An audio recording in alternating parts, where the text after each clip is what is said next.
Hey everybody, this is Royce here with Gates 3 Designs. I'm back with another episode. Today I was thinking about when I first went to a university, right? And the difference between architecture school at a community college versus architecture school at a university.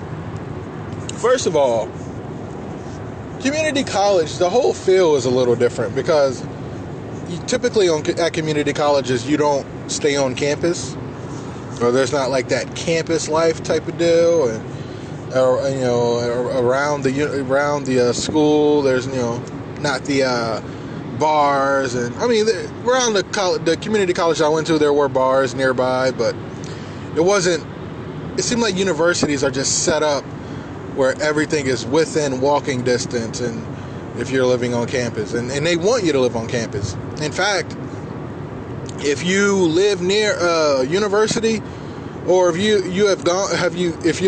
you've gone to a university, go visit. I guarantee you they're building more housing, student housing, nearby or on campus.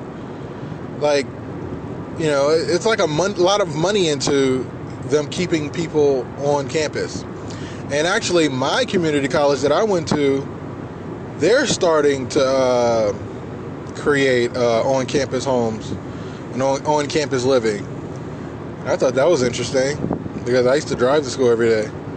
But anyway, as far as architecture goes, it's a lot different because at community college, they teach you how to work at a firm. Point blank period. Like, they teach you how to work at a firm. They teach you how to be a drafter, an AutoCAD technician. They teach you that. They teach you how to prepare construction documents. At a university, they don't really teach that, especially if it's a creative arts school. They don't teach you that. I went from using AutoCAD and Revit and SketchUp at a community college, and after that I worked, and then after working, going to a university, and they're using drafting boards, like dead serious. They're using drafting boards, and no firm, maybe I'm not gonna say no firm uses drafting boards. I've never worked at a firm that had drafting boards. Like, I don't even know why you would want to design that way today anyway. Like, you know how long it takes? I feel like if you hire someone to do drafting on a drafting board, they should get paid the most money out of anybody because it's so tedious. It takes so long. Now, what I liked about using a drafting board at a university was I used to do you call them like party sketches, or we'd make party models, trash models, whatever, or just sketches. I like to do my sketches on a drafting board. I like to put paper up there and tack it to the board and come up with some ideas, but I'm not gonna like perfectly craft construction drawings on a board. Like, I thought that was crazy. Some people would do it. And the people who was using our boards, I mean, they weren't making perfect looking construction drawings, but they got the point across. I don't knock it. It's just, it doesn't make any sense in today's world. Now, me personally, I am looking for a drafting board because I think they're cool. I'd like an old one, like one of those antique drafting boards. Like, it'll be cool to have, or if it's just a modern drafting board, I wouldn't mind, using it sometimes for sketches and stuff like that. And drawing, because initially, I mean, most people who study architecture or any type of art, they love to draw anyway, so it's cool. But as far as pushing out construction drawings on a drafting board, like, no firm is really doing that. And if they are, kudos to them. I don't know how you do it. I mean, the process has to be long as hell. But that's a big difference between community college architecture and university architecture.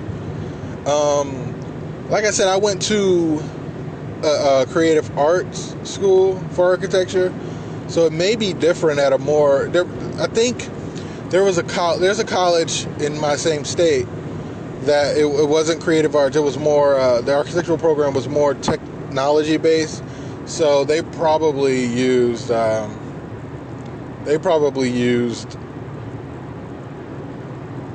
AutoCAD and Revit and stuff like that. But that's the biggest difference. I mean, you still study architecture. You have your other classes, blueprint reading. You have architectural history, statics, strengths of materials, the history of architecture. I think I said that already. You still have those classes, and they're exactly the same at a community college and at a university. The trick, though, it's not a trick, but the scam, the scam is, if you study architecture at a community college, right, and say you take architectural history, you take statics, strengths of materials, and all these other math classes, calculus, whatever you need to transfer, so you don't have to spend a lot of time at a university. Make for certain that you contact the university prior to transferring and get first you get that it's okay, we will accept those credits. 2, you get a signature from someone okaying it. Cause I promise you, it happens all the time to people. They go from community college to a university in architecture. They get there, and some of them go so far, they do whatever. Say they do their community college, and they start at a university, and they start at the junior year studio. So let's say they only have to take 2 studios. They get to their last year thinking they're going to graduate, and then they're saying, no, you didn't take calculus here, or you didn't take architecture history. And you're like, no, I was told it'll transfer. Nope, sorry, it's not. What do you mean? You told me yes. I don't know who told you that, but nope, not going to transfer. And you're like, spend all this money, I'm ready to graduate, I'm ready to go work. Yeah, you're going to have to take those classes. We can't give you the degree if you don't take those classes. That's exactly how it goes. Can you imagine? That's horrible. It sucks. It's the worst, man. It happens all the time. Now, if they try to pull some crap like that and you're like, no, here's the letter and signature saying that these exact classes count for this class that you guys offer here, I did not have to take those because I have already taken them. Or they'll try to pull some stuff like, oh, well, you could probably try to test out of it, or it's just like bullcrap. Universities are businesses. Like schools, period, are businesses. Okay, like they're going to try to get as much money as possible. That's just how it is, and that's the truth. You're really paying for a piece of paper. It sucks, but it is what it is. And I'm not saying you can be an architectural drafter if you don't have any degree. I'm not saying that. I mean, you probably can. I doubt it, but usually they want you to have at least an associate's. Actually, most places I look at, they want you to have a bachelor's at least. So, I mean, you pay to get that job, but after you graduate, these companies try to screw you. And I'll talk about that in my next video, but they try to pay you the least amount as possible. Anyway, thanks for listening. Don't forget to subscribe, comment. Do you agree? Do you disagree? Let's talk about it. And don't forget to visit my Instagram. It's Gates3 Designs. You can check out some of my work. I do a lot of architectural renderings, 3D renderings, and animation. So go ahead and check that out, and look out for my next video. All right.